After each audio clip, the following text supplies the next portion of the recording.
Hello, and welcome to Four Wheel Tech for July 14th, 2024. This is Season 1, Episode 17. I am Mayor Watt, and that is the visualizer for the Sentient AI, who is present. I try to be. Good evening, ohmTown citizens, and welcome to Four Wheel Tech. Yeah, not always. I know that sometimes you have assignments. Today we're going to be talking about the lowest selling production cars, the worst car ads, dealership sues and seeks class action status, Fisker recalled again, the cutest little race car, sedans are going away, traffic stop of the third kind, Lotus crashes its supercar, the Cyber QTS Coupe, and NASCAR goes electric with prototype reveal. So that right there is four-wheel tech. Let's see if I can reach up far enough to touch it. No. Oh no, you lost your finger again. Lost my finger. Look at that. That's what happens when you mess around with the borders of a green screen. Anyway, welcome to the show. Everything's powered by ohmTown.com, so go over there and become a citizen. In the meantime,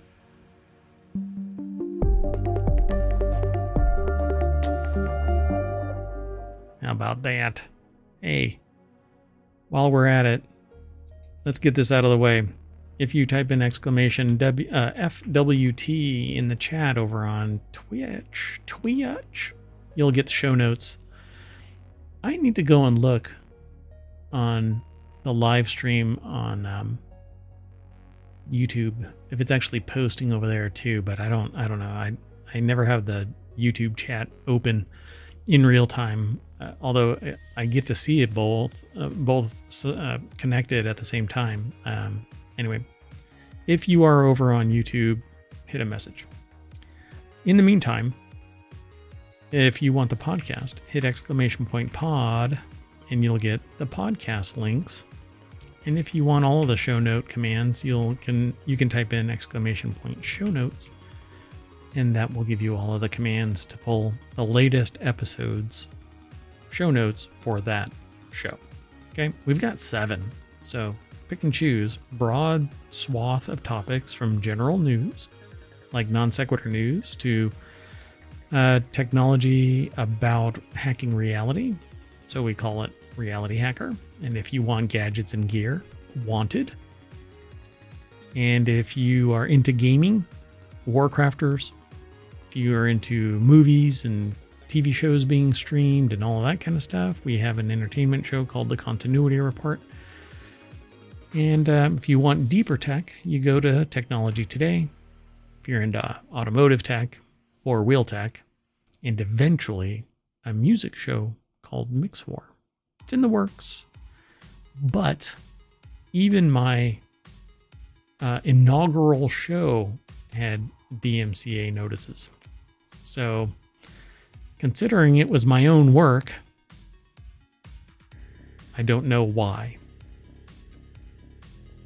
We'll talk about it when the show launches sometime in 2045. Anyway, maybe by then the copyright law will have caught up to reality. It'll be caught up to 2017 and we'll still be screwed. Anyway, the first article for today. These are some of the lowest selling production cars of all time. It's over on the Four Wheel Tech channel on ohmTown.com, which happens to be a show here on twitch.tv/ohmTown and over on youtube.com/ohmTown. Sorry, I'm like a meerkat. If somebody throws something in chat, what?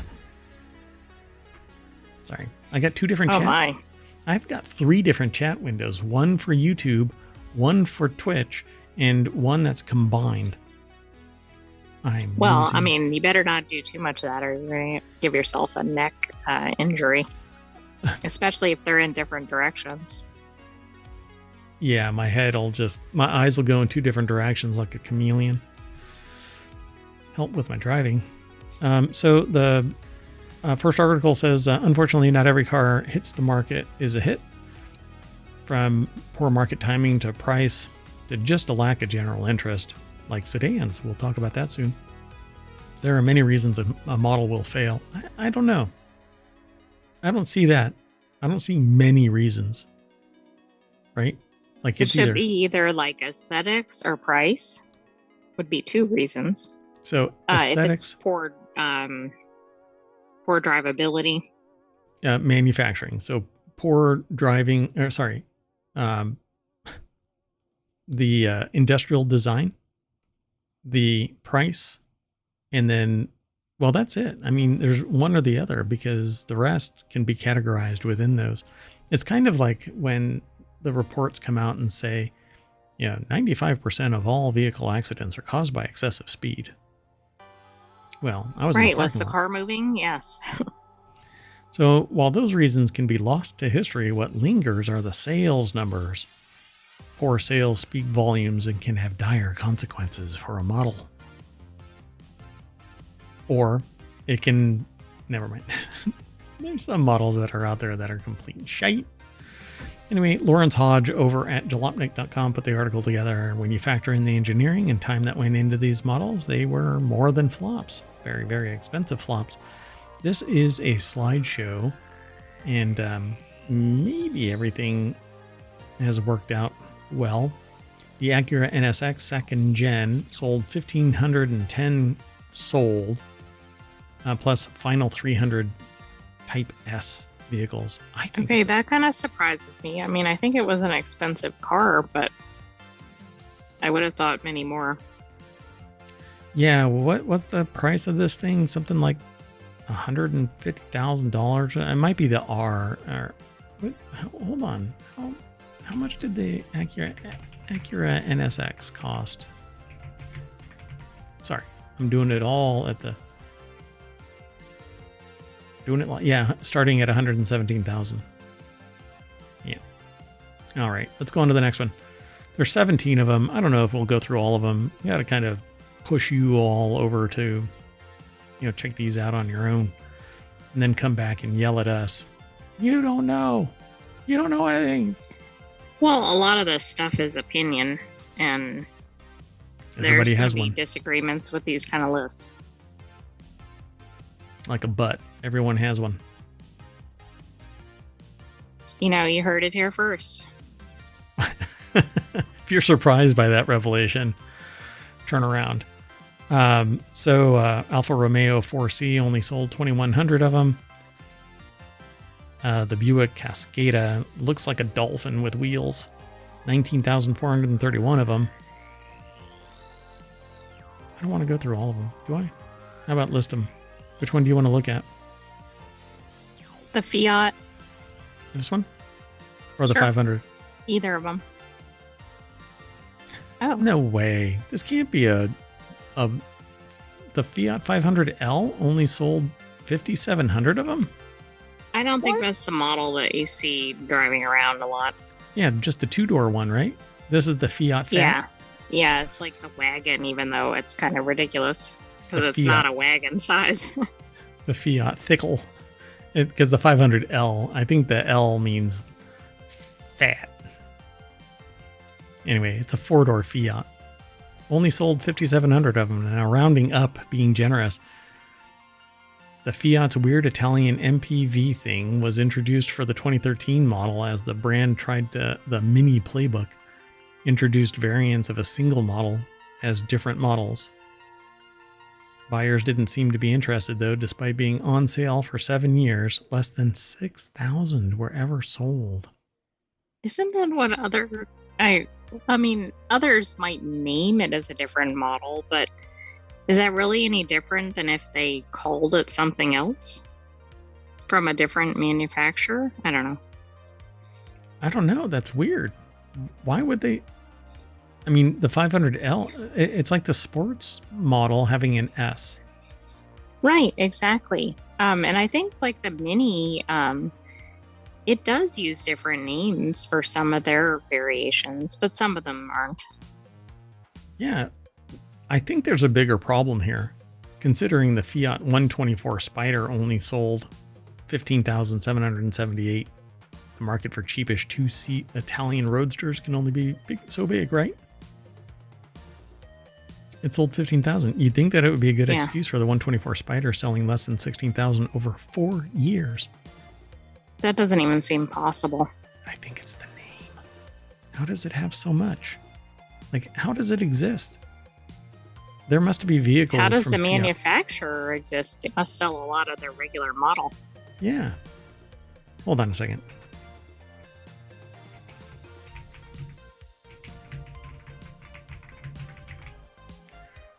So, yeah, the Fiat 500 is Fiat's most popular model.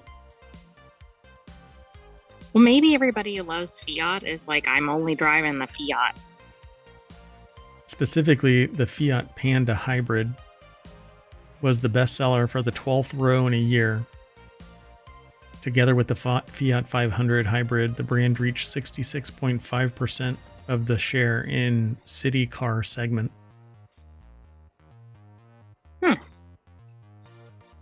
Wow. Wow.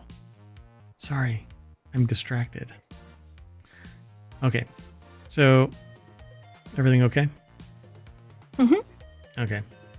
And the Kia Borrego looks like the ugliest vehicle you could probably put on wheels. Yeah, that's just not a win. Yeah. Well, I'm glad that they dropped it. Anyway, go check out the rest of them. Looks like a fun article. The next article is... But it's really kind of astonishing, except for a couple of the cars we looked at. I'm sorry, we'll back up. Like what? What do you mean? Well, some of these cars are major manufacturers, and you just think they would have sold more. Yeah, for sure. Yeah. This is the Hummer H3T. We just backed up a little bit. That's okay, folks. Don't worry about it. Jaguar XE. How many did it sell? 21,000 over its entire run. So, wow. Let's see. Debuted in 2016. By the time XE hit the market, everyone else, including newcomers like the Genesis G70, pulled the plug in 2021. Just 5 years, and it only sold less than 21,000. Kia Borrego just looks ugly. That thing should never have hit the market. And by hit the market, it was like the ugly tree. Pontiac GTO. Well, we just lost the Kia Borrego or whatever. Oh, yeah, all of them. Sorry. All the people. I'm sorry. Yeah, it's okay. We didn't want them as a sponsor anymore. Their sales are low. So the next article is over in the Mobile channel. 15 of the worst car ads ever made. I so wanted to see all of these. But let's see. I don't know if it's going to be just a single car ad or a video or whatever. I know. I'm not sure. QZ and put plus, the article I don't know how much without audio, but it seemed interesting. Bradley Brunell from Jalopnik put the article together, but it's published at qz.com, which is the home of Quartz. There is a slideshow, and they're all videos. Yeah, so I wonder if any of them are visually worth watching without the audio. Los Angeles Toyota Camry effect. It's grounded to the ground. North Hollywood Toyota dealer. Oh, these are like dealership videos too. Never forget that Toyota Camry has the stuff that guys like. Rims and the sleekness of the body. This will always be the worst car ad of all time. Congratulations, Toyota, you did it. I wonder if I can...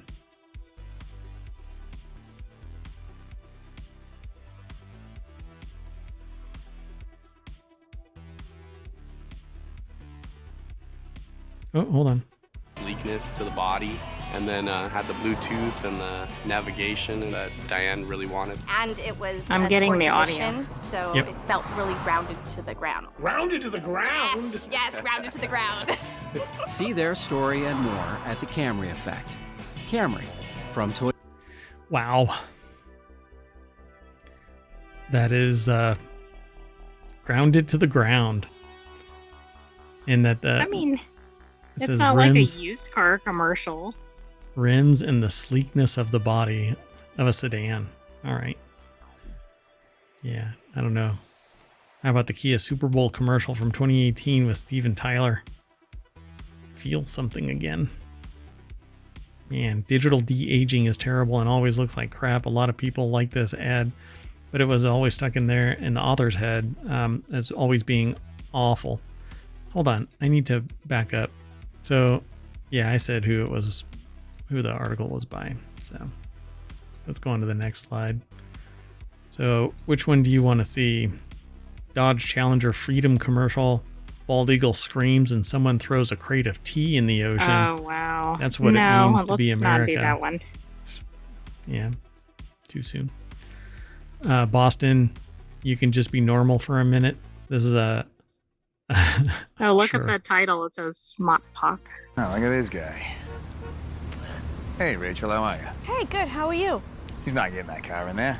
No, sir. Look at these two troublemakers. Hey, Johnny, how are you? Wicked car. Is that new? Yeah, it's a Sonata. Let me pack it. Oh, you're not fitting your car in there. Chris, stop being a smarty pants, all right? Look who's got Smart Pack. Smart pack. Just hit the clicker, car packs itself. It's smart. It's wicked smart. And I can pack it anywhere. How about Dorchester? Packed it. Foxborough. Packed it. The garden? Packed it. Saugus. Packed it. Swampscott? Revere. The harbor?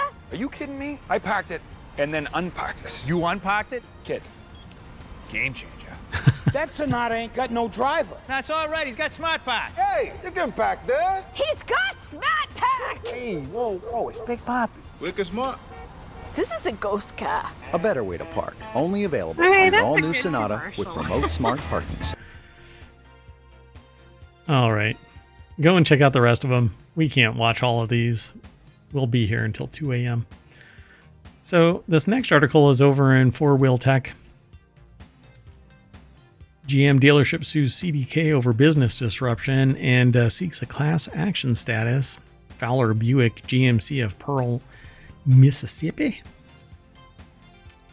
sought to have its lawsuit work on behalf of U.S. CDK customers who were affected by an interruption of service. John Hooter. It's over in autonews.com. I won't be able to talk about it. Anyway, CDK Global alleging business disruption because of the dealership management system provided recent outage following 2 cyber attacks. Anybody that was negatively impacted by it suffered financially. Yeah, they could. They could. But turn it this into moves so class. fast, right? I mean, I don't even know if the hack is done. I don't even know if it's completed. Like if they've actually got their systems back up and operational. But I find it really interesting. But without a doubt, I think that anybody who relies on a single point of service and it fails means that they have to stop doing their operations because they didn't have continuity of operations or any type of policy and procedure in place to bring back the fundamental operations to the individual service dealerships. This is why I don't like live service. It was software as a service that was compromised at its core and impacted every dealership that was utilizing the service.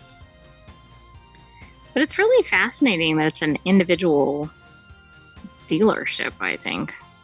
Well, somebody had to, pull the ripcord first. Maybe others will pile on. Yeah, unfortunately, I didn't log into this account. So. Anyway, let's keep moving then. This next article is over in Four Wheel Tech as well. Fisker Ocean recalled again for a second defect that can cause full loss of power. We talked about this previously in the week. This is a weekly show, and so we brought back some of our favorites. National Highway Transportation Safety Administration announced a new recall for the Fisker Ocean, and it's another bad one. According to NHTSA, there's a chance that the water pump will fail, causing loss of power as the battery management system sends the electric vehicle into limp mode. So, because the battery can't cool itself.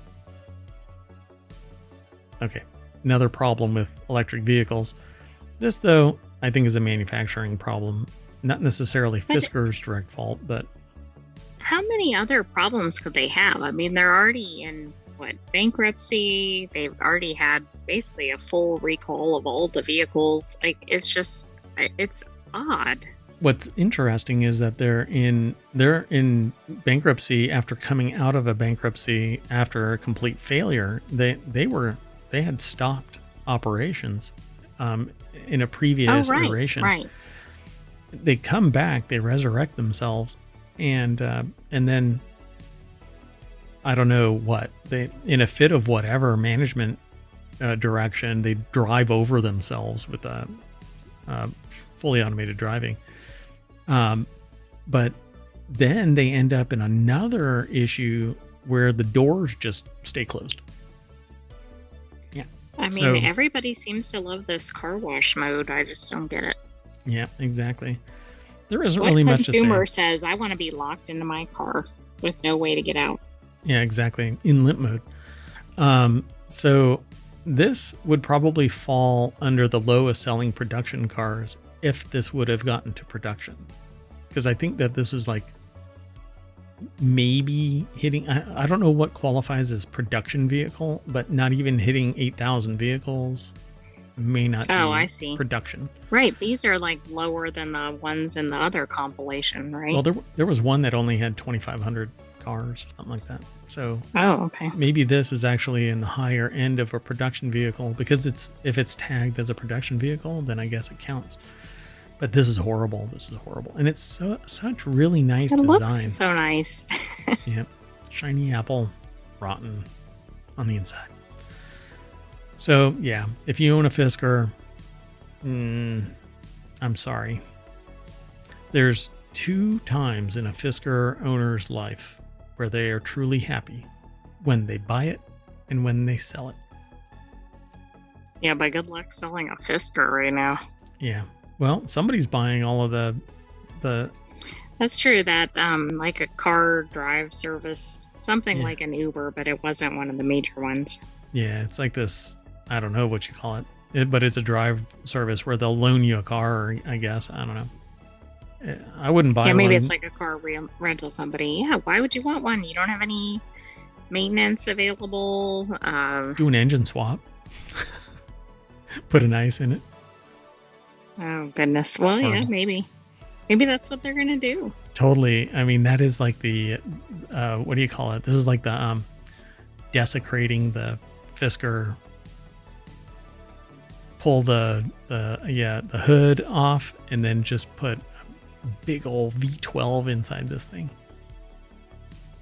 Anyway, the next article is over in 4-Wheel Tech. You can buy the world's cutest little race car for just $15,000. The great thing about vintage racing is that you don't have to be super aggressive if you don't want to. If you have the opportunity to race against some great competition and have a lot of fun, but you can err on the side of preserving the car, or even blame your lack of pace on some period correct piece.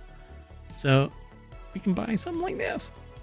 An Opel GT that is ready for vintage racing could be your entry to the sport. What do you think? I mean, it doesn't really look like a race car to me, but also doesn't look cute to me. Right. I'm not sure about the headline on this one. Yeah. This is being generous, I think. It's kind of a weird vehicle to me, but I think it's because of all of the racing accoutrement that's on it. Like, it has a roll probably cage. Would look a little less odd, but there's something about the shape of the vehicle or something that looks strange. Like the front and the back don't look like they're on the same car. Yeah, it's a little derpy. So it says, I could hang with you guys out front. I just don't want you to blow up that transmission. These things are practically made of glass. Who cares? You don't win anything more than a ribbon or a plastic trophy anyway. That's why you should buy the Opel GT if you want to start getting it on track. So this fully prepared F-production Opel GT absolutely looks the business. As the mini Corvette of its day, the German-built wonders have always intrigued the author of this article, which I'm going to back up and say is Bradley Brownell over at jalopnik.com. All right. Oh boy. This car. Oh, this may need some work. Yeah, I mean, but it's designed for racing. Again, I don't call this cute. They just look so damn cute, that's what the author is saying. Saying it again, just because you say it, fetch isn't going to make it happen. I thought it was going to be like a Fiat or something. Yeah, and something production. This is like hacked to pieces. So this little car would have weighed just over 2,000 pounds when it was fresh off the assembly line, but the one-piece fiberglass front and rear clips, a stripped interior, lightened everything. It's probably a bit under that as it sits. Under what? 2,000 pounds? A good bit, yeah. Yeah, a good bit under that. So 1.9 liter 4-cylinder under the hood made an honest 102 horsepower, which it was sprightly, if not robust. The listing for this car, quite a few motorsport specific components. There's too much to dig into, so they'll drop the Craigslist ad here. Yeah, I don't know. They don't really say much. I mean, they say what it is, but this vehicle is not what it was when it started out. So all of this is fiberglass front and back. You know how you said it's two different cars? Pretty much is. Yeah. The doors are probably the only solid part on the car that isn't fiberglass. So the hood, the back. Do they do that for being lighter? Yeah. And it doesn't cost as much to replace if all hell breaks loose. All right. I'll let somebody else buy this car. It's not being added to Wanted, which is another one of our shows. Go check it out. Moving on. Next article's over in four-wheel tech as well. Sedans are going extinct, and these are all of the ones that are left. Once upon a time, sedans ruled the automotive landscape. They were the go-to mode of transportation for just about everyone, but oh my, how times have changed. The author says by their count, there are just 56 sedans left on the market, with at least 6 already scheduled to die sooner rather than later. So it is a slideshow. It's over at jalopnik.com. What? There might be too many to go through, but we can pick some of them. You can take a look. Oh, there's 27. So Andy Kolmowitz over at jalopnik.com put the article together. The deck statement says, once one of the most popular vehicle types on the market, the humble sedan is pretty much a niche product at this point. So we're going to start the slideshow. Acura?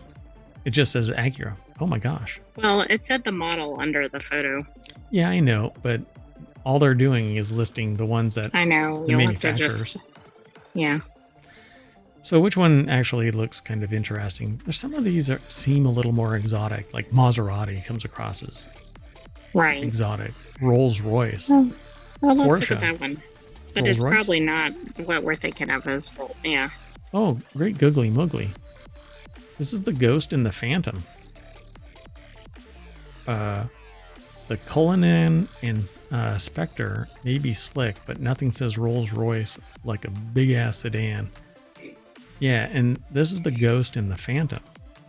Well, I guess Rolls-Royce has 2 models left that are sedans. This is probably one of them. Yeah, I think that's the Phantom. But great googly moogly. I mean, this thing, if it wasn't for kind of this odd back portion of it, I think that this thing is a beast. This is another one where the front and the back of the car don't match. Yeah, really. It's like right here. I think it's boxy on the front. Yeah. If they would have done the same in the back, who cares about aerodynamics if you're driving this thing? All right. Let's see. I don't care about Tesla. Bentley. Yeah, that's boring. How about the Audi? Oh, they have several. Oh, wow. Yeah. Well, the A lines, yeah. And the S. A3468, S3468, the e-tron GT, RS e-tron GT. You know what? They might be one of the major manufacturers keeping sedans in business, because look how many they have compared to the other manufacturers. It says Audi is really sticking it to the same design, different size philosophy. If you like that simplicity, this is a real winner. I, on the other hand, the author, not me, wish that there were more ways to tell A4 from an A6 from an A8 rather than just the size. But that is what the difference is. So why, as you move up the rank, it's different. Bigger. Yeah. Oh, well. Yeah, there's a lot.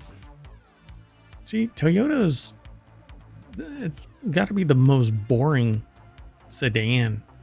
Camry, Corolla, Crown. Corolla is probably the nicest of it. Let's see what else. Let's see what the Porsche has. I didn't even know they made a sedan. Well, that looks pretty nice. Yeah, I like their sportier models though. Oh, the Taycan. It's a 4-door, but if you open up the back of the Taycan and try and sit in it, you better be a 6-pack. Size of a toddler? I don't know. Okay, Anything maybe. other than They might be cramped. Yes. Anyway, sedans are going away, folks, and so are we. Moving on. Next article is over in 4-Wheel Tech. Oklahoma State Police do a traffic stop. It becomes a close encounter with a flying saucer. Going to move on over to the source, autoblog.com. Chris Teague. Deck statement says, the truth is in there. Underneath, it's really a Geo Metro. You got pulled over, Okay. and it's a UFO. For those in the podcast, it actually looks like a UFO. It doesn't look like a car. It does not look like a car. That's indeed. So it's not hard to find weird homemade cars on America's road, but they're not always there legally. A pair of motorists recently found that out when the Oklahoma State Police officer, pulled them over in their flying saucer car, which appears a pop-up God bless America. The pop-up cockpit dome and shiny body panels.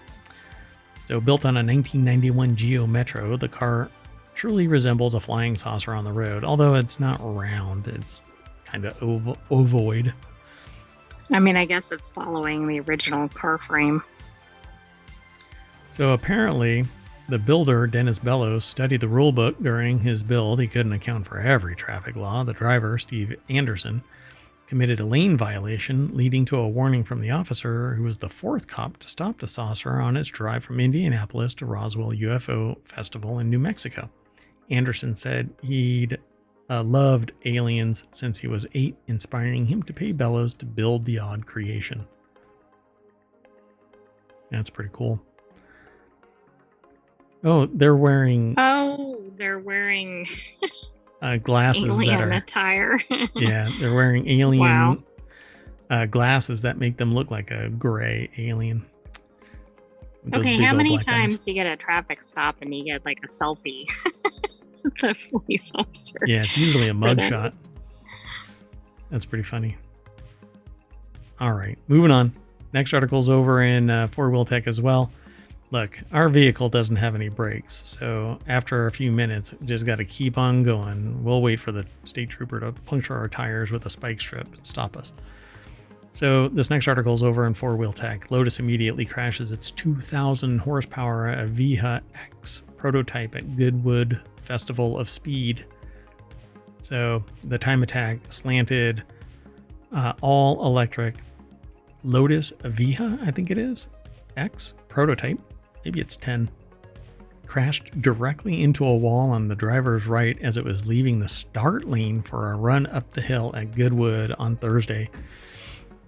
Oh wow, I wonder how much the prototype cost. Well, we're going to talk about it because that's what it looks like. It was immediate off the start. Lit the tires up, crashed into hay bales, destroying the Oh my front end. goodness. They say on the driver's right side, but it isn't really. I mean, it's the front right tire. It was kind of, yeah, it was kind of head on, but sideways. Yep. It just kind of pulled into the right tire and destroyed the front end from that point on. It looks like the tires kept on spinning. Yeah, it lit up the tires way too much. So it was a hard hit for the electric hypercar as it left the start line on Thursday. Bradley Brownell, again, put the article together over at jalopnik.com. I'll let you all go over and take it all in. It's a $2.3 million electric British exotic. Oh no. With the kind of power, it all happens in an instant, and something just didn't line up quite right when the driver went into burnout mode, clattering all of the carbon right off the machine. Damn. So this is probably embarrassing for whoever was driving the car, but it is listed on the official entry as a demo, and no driver is attributed to the car. The Viha X, or 10, was driven to the third fastest time in history at the Nürburgring by sports car racing icon Dirk Muller, who probably should have been driving this car. Who knows? I don't know. Stuff happens. The event broadcast refers to him only as the driver because they probably are embarrassed and spontaneously combusted. They Their probably soul don't want left their body. name all over the industry. Yeah. Although I'm sure it's out there. I don't want to click on the comments because they might actually name it. Anyway, the standard Avia entered at Goodwood is listed with Multimatic driver Scott Maxwell on board, so it's possible he was in the car as well. The event broadcast refers to him only as the driver. So is this actually Wow. it? I'm not playing the audio. Oh, I guess it's... Oh. Boom. I'm willing to bet that the throttle stuck. I don't know, but it did veer to the right immediately. Yeah. I'm pretty sure that the moment that it lit up its tires like that. Yeah. Oh, there's So definitely a driver in there. Oh, yeah, for sure. The announcer actually says it. You know, this is computer software issue, not the driver. Because basically they hit the accelerator and this thing just spun, lit the tires up with zero control. So once they go liquid like that, you don't have any traction and it's just wherever your tires are pointed. And if you can't control it at all, you're just going to get driven into the fence. So kind of a pisser. All right, folks. Moving on. Next article is over in 4-Wheel Tech. MG Cyber GTS Concept is a gorgeous coupe version of the electric convertible. By the way, I say coupe. It's coupe here in the States. Everywhere else, it's coupe. Well, then it depends on where you're listening from.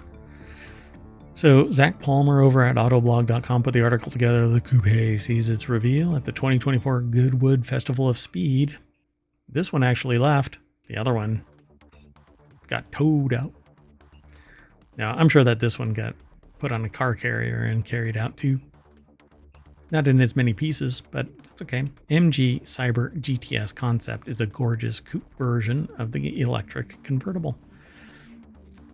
What do you think? It's hard to explain what these things are. And this is another one where two different cars in one. For the powertrain, it stands to reason that MG would offer similar single and dual motor versions as it does at the convertible, should the Cyber GTS make it to production. As a reminder, the Cyberster is all electric. The author says we'll be able to see just how quick it is too, as MG is sending the concept up the hill at Goodwood. We don't know what the status of this car is, but we know that the other one, the Lotus, well, it's not with us. Anyway, this is the concept vehicle. It has a weird butt. You know? Yeah, it doesn't match the front of the vehicle. It has like a bulldog kind of rear end. You know, like the face of a bulldog, how it Oh, right, it's like upturned. jowls Yeah. going up curved. Yep. It's interesting. It's very dolphin-like in the front. Yeah, you know, it's again, the front half doesn't match the back half. But it does have a neat name. Cyberster. Yeah, the MG Cyberster. Yeah. MG Cyber STS, actually. Or GTS, sorry. The MG Cyber GTS concept. The MG Cyberster is adding a roof at the 2024 Goodwood Festival of Speed. Yes, in exciting news, the MG Cyberster GTS concept just debuted at the Hill Climb event, and it sure does look good. I don't know. This looks like a That Fisker. looks like another car. Yes. It looks like a Fisker in the front. All right, let's just move on. The next article is over in the Wanted. This is the last article for tonight's 4-Wheel Tech. So NASCAR unveils first electric race car prototype. So if you haven't heard, this is in Wanted, by the way. I'm not much of a NASCAR watcher. I think going around in a circle and an oval is left hand, left hand, left hand. Left Right, hand. but this is a big deal for the industry. Correct. And I'm on board with NASCAR recently unveiled its first electric race car prototype at the Chicago Street Race, marking a significant step toward its goal of going all electric by 2035. NASCAR going all electric by 2035. I mean, can you even imagine the fans getting on board with that? I mean, I think it's great if it happens. How is that? We're 10 years away from all electric vehicles in NASCAR. Based on the Goodman race, I'm not sure we're ready for that. Yeah, but come on. There are so many people out there that got bent out of shape that Miller did some single can partnership with somebody because it's different. Now they're going to do it. This is going to be like, whoa, don't bring this, you know. Yeah, there's no way in hell that's going to happen. Anyway, this $1.5 million prototype developed in partnership with ABB, Chevrolet, Ford, Toyota is part of the NASCAR Impact Program aimed at reducing carbon emissions, and the initiative seeks to gauge fan interest in electric racing and its future potential. I can tell you. Let me gauge it for you. Not. That transmission has stripped. Go look at Wyoming. Anyway. I don't think they do a lot of NASCAR racing there, but yes, I get your point. So NASCAR unveils the first electric race car prototype. It's over at ubergizmo.com. The author is Paulo Montenegro. $1.5 million prototype. Tested by NASCAR driver David Reagan at Martinsville Speedway in Virginia, the electric race car demonstrated impressive performance, coming within 0.2 of the average time of a V8 powered NASCAR racer. Despite having twice the acceleration and remarkable braking ability, the car's overall weight limits its speed in corners. Reagan noted that while he could have pushed the car faster, the current focus is on collecting comprehensive test data rather than risking hardware damage. Continue reading. That's awfully irresponsible. I know. No, you're supposed to push it so that it smashes into hay bales and costs $2.5 million. So these motors are powered by a liquid-cooled 78 kilowatt-hour battery with additional energy derived from regenerative braking. This technology converts kinetic energy from braking into extra power, enhancing the car's efficiency. It's such a like regenerative braking is this bingo electric vehicle bingo. So like it has bingo, yeah. Yep. It has 3 starred UHP 6-phase motors. Man, that's a lot of power being pushed into motors. One at the front, 2 at the rear, producing a peak output of 1,000 kilowatts. Huge amount of power. And it's instant on. That's why that car instantly spun its tires and smashed into Oh, them. right. Because they get started much faster than ice. Yep. It doesn't have to spool up. As we've seen in other articles. Mm-hmm. Yep.